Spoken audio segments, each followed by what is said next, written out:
जैसा कि जानकारी में है कि आचार्य प्रशांत आईआईटी, आईआईएम करने के साथ एक सिविल सेवा अधिकारी भी रहे।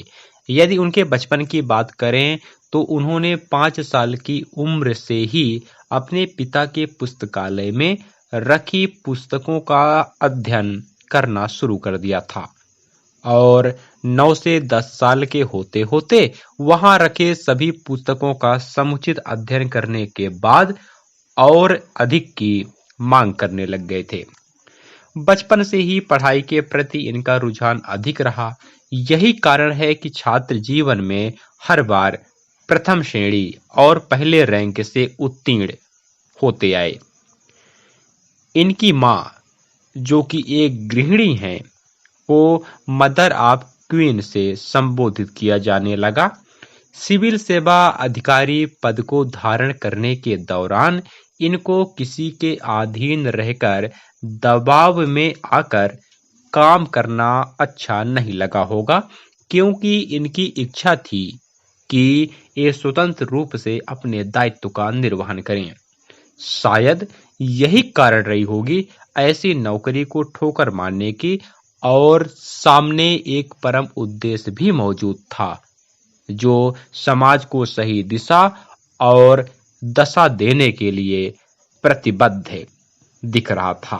आचार्य जी ने लगभग 25 वर्ष की अवस्था में अद्वैत लाइफ एजुकेशन की स्थापना की और लोगों को वेदांत दर्शन और श्रीमद् भगवत गीता से जोड़ना शुरू किया। चूंकि आचार्य जी प्रसिद्ध वेदांत मर्मज्ञ हैं, जिससे लोगों को आचार्य जी का उपदेश सार गर्भित और तार्किक लगने लगा और समाज के एक तबके ने, जिसमें मुख्य रूप से शिक्षित युवा वर्ग शामिल है, धर्म के नाम पर फैल रहे प्रपंच से किनारा करना शुरू किया और आचार्य जी द्वारा दिखाए गए वैज्ञानिक दृष्टिकोण से युक्त मार्गदर्शन पर उपनिषद, गीता, अष्टावक्र गीता, कबीर की साखी जैसे ग्रंथों से सीख लेना जारी रखा, जो आज भी जारी है। आचार्य जी ने धर्म के नाम पर फैली तमाम तरह के कर्मकांडों को प्रपंच मात्र समझा और वास्तविक धर्म के वास्तविक अर्थ को आम जनमानस के सामने लाने का काम किया।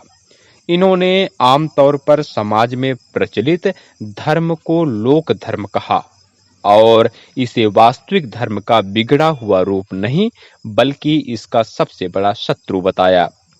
इनका मानना है कि परंपराओं और मान्यताओं को धर्म समझ लेना ही लोक धर्म है, किंतु धर्म न तो मान्यता हो सकती है और न ही परंपराएं। आत्मज्ञान ही धर्म है, इसे ही वास्तविक धर्म कहा जाता है। इनके द्वारा आत्मनिर्भर बनने की सीख दी जाती है, जो कि महिला और पुरुष दोनों के लिए है। आध्यात्मिक दृष्टि से इन्होंने महिला और पुरुष में कोई विशेष अंतर को न स्वीकारते हुए समानता की बात कही है। महिलाओं के अधिकारों का समर्थन किया है। कुंठित परंपरा और मान्यताओं के नाम पर आज भी महिला वर्ग के साथ हो रहे भेदभाव और दुर्व्यवहार का खुलकर विरोध किया है। पर्यावरण को बचाने के लिए लोगों को इसके महत्व के बारे में बताया और क्लाइमेट चेंज जैसे मुद्दे को आम जनमानस के सामने लाने का काम किया, जिससे पृथ्वी, ग्लेशियर, जंगल, यहाँ तक कि समूचे प्रकृति को बचाया जा सके। और यह प्रयास आज भी जारी है। इनके द्वारा शाकाहार पर बल दिया गया है, जो हमारे स्वास्थ्य और प्रकृति दोनों के लिए लाभकारी है। इनके द्वारा धर्म, जलवायु परिवर्तन, समाज और विज्ञान पर आधारित सैकड़ों क्रांतिकारी पुस्तकें लिखी गईं और अनवरत यह कार्य जारी है।